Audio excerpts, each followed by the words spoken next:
Hello everyone, it's Angela Nesbitt and welcome to my color story. Today we are talking all about trying something new. This is a continuation of the Summer Fun series that's been going on all summer.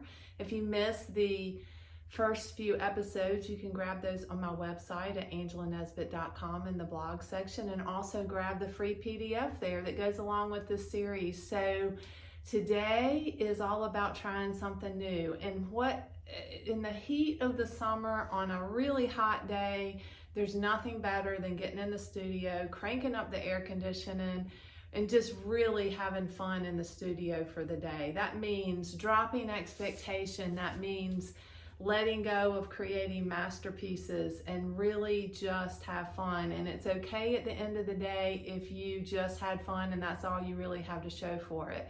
So here's some ideas. You really probably don't even need to go to the store or venture out past your studio. If you're like me, you might just hoard away many art supplies that you intended to try and have not. So hopefully that's the case for you so that you don't have to go to the store.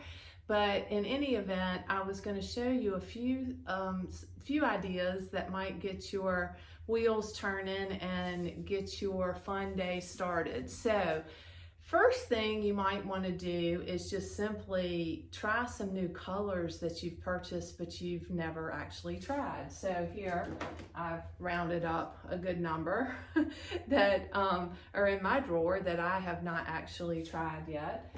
And you could do a color board or do some small little studies using new colors and just really have fun with it. I love color, so to me, color is a ton of fun.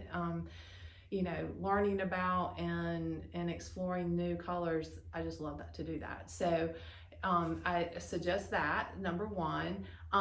Number two, if you typically paint in oil, paint in acrylic, and if you typically paint in acrylic, paint in oil, vice versa. I am an oil painter primarily, but I have more than one bin of these. This is all acrylic, so I could do plenty of painting in acrylic for many, many days. So that would be a good way to switch it up and just have some fun and learn about a new material and see what are the differences. I still have not mastered acrylic by a long shot, but it always intrigues me because I think it's such a faster process than oils as far as the drying time and when you can go back into a painting. But for some reason, I keep gravitating back to my oils, but maybe one day I'll be a little bit more of an acrylic painter as well. So we'll see. That remains to be seen. The other thing you can do, which is kind of along the acrylic lines, is create texture on canvas. You actually can create texture for oil paintings with acrylic products, at least in my opinion.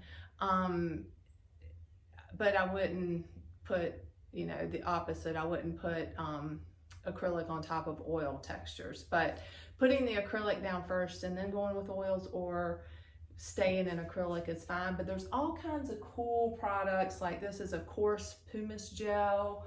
This is a molding paste. You can see that I've created a lot of texture in my time. Another pumice gel. This is a fine pumice gel.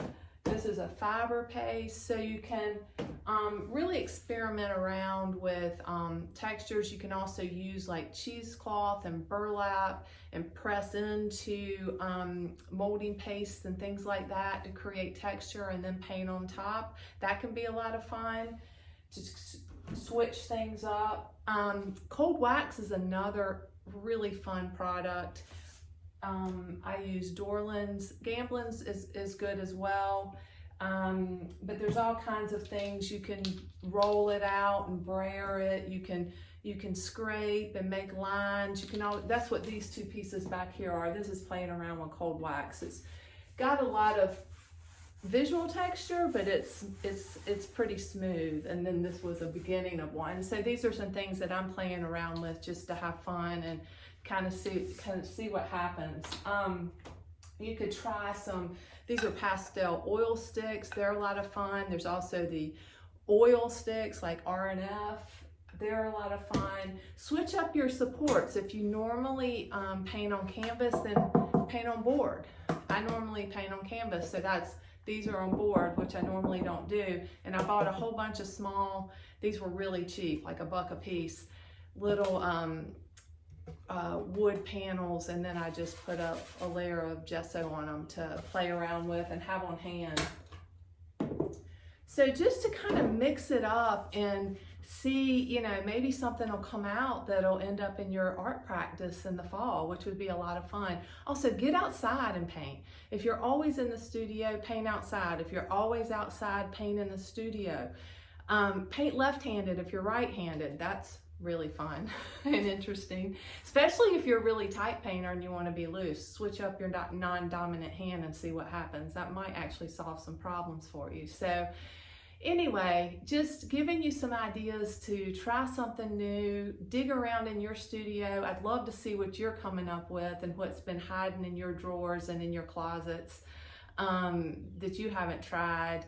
Join the Facebook group, Angela's Color Story. Post some pictures of what you've got going on. I'd love to see it. I'd love to hear in the comments below. Join our newsletter at angelanesbitt.com. And until next week, cheers.